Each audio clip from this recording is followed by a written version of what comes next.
Pois é, e ainda na economia, os efeitos econômicos, a gente volta a falar sobre a polêmica envolvendo o grupo de trabalho criado na Câmara dos Deputados para analisar a proposta da reforma tributária. A gente recebe aqui nos estúdios os comentaristas de economia Alan Gani. Alan, os parlamentares do Partido Novo questionam a composição do colegiado, inclusive agora há pouco entrevistamos o deputado Marcel Van Hatten.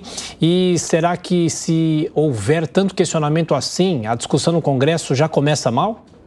Bom dia, Tiago. A reforma tributária é uma reforma bastante dura, bastante difícil. Veja que em vários governos há uma tentativa de reforma tributária e a reforma não avança, porque ela mexe em interesses diversos. A reforma tributária, que é a mais querida aí do governo, a PEC 45, ela seria mais favorável à indústria. Então a indústria, ela faz lobby ali no Congresso para que ela avance. Mas, por outro lado, o setor de serviços não gosta nada dessa reforma. Por quê? E aí inclui também o comércio, por conta do aumento do imposto para este setor. Veja que tem esses choques, tem essas divergências e já começa com atrito.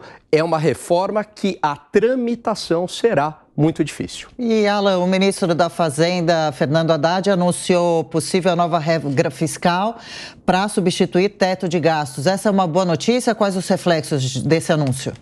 Bom dia, Adriana. A princípio, é uma boa notícia, a gente precisa urgentemente de uma nova âncora fiscal, antes mesmo da reforma tributária. O mercado ele está à deriva.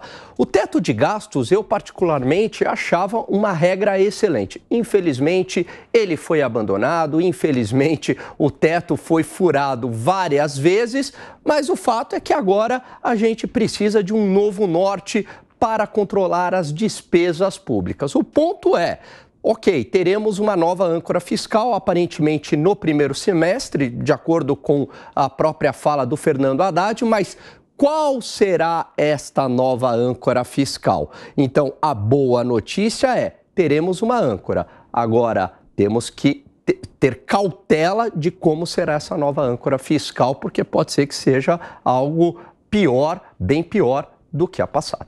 Trazendo para essa conversa os nossos comentaristas, Diogo Schelp. Bom dia, Alan. Alan, em relação à discussão sobre fatiamento da reforma tributária, o próprio deputado Baleia Rossi dizia que mais provável que a questão dos impostos sobre consumo ficariam para discussão no primeiro semestre ainda, e a questão do imposto de renda no segundo semestre. Sobre imposto de renda especificamente, como você vê essas propostas, inclusive em relação à tributação de dividendos? Bom dia, Schelp. Eu, particularmente, eu não gosto da ideia de tributar dividendos, a não ser que você tenha uma correção na tributação sobre receita, porque o meu receio é que, no final das contas, haja um aumento da carga tributária, haja uma bitributação, como foi a própria reforma colocada no governo anterior, que tramitou no Congresso e que acabou não passando. No final das contas, haveria ali um aumento da tributação. Então, acho que é melhor deixar do jeito que está, não tributar os dividendos, também ter aquela isenção dos juros sobre o capital próprio, porque isso pode gerar efeitos bastante distorsivos. Se for para tributar os dividendos, tem que ter uma correção em todos os tributos incidentes sobre a receita, isso ser muito bem feito. Eu acho que isso é muito difícil avançar, então é melhor, deixa os dividendos do jeito que ele está e vamos discutir a reforma no tributo sobre o consumo. Cristiano Vilela. Alan Gani, bom dia. Ontem, o ministro da Fazenda, Fernando Haddad, declarou que é pouco ilusório achar que uma reforma administrativa seria capaz de representar uma boa economia de gastos para a União. Eu gostaria de saber qual a sua opinião disso, de onde o ministro da Fazenda tirou essa informação de que a reforma administrativa não é importante. Bom dia, Vilela. Você sabe que eu também fiquei chocado com essa fala do ministro Fernando Haddad, até porque tem um estudo do Banco Mundial de 2015, onde fala numa economia com uma reforma administrativa na ordem de 400, 500 bilhões de reais, naquela época. Se a gente trouxer para valores de hoje, a economia vai ser muito maior. Isso ali nos gastos, que a gente chama de gastos discricionários, onde o governo ele tem uma margem de manobra. Não são aquelas despesas obrigatórias que já estão contratadas, não tem o que ele fazer, né? Por exemplo, funcionalismo público, etc. Mas tem muito desperdício. Há um outro estudo também de uma gestora que fala em algo de uma economia de 700 bi, 800 bilhões de reais. É da ordem de uma reforma da Previdência.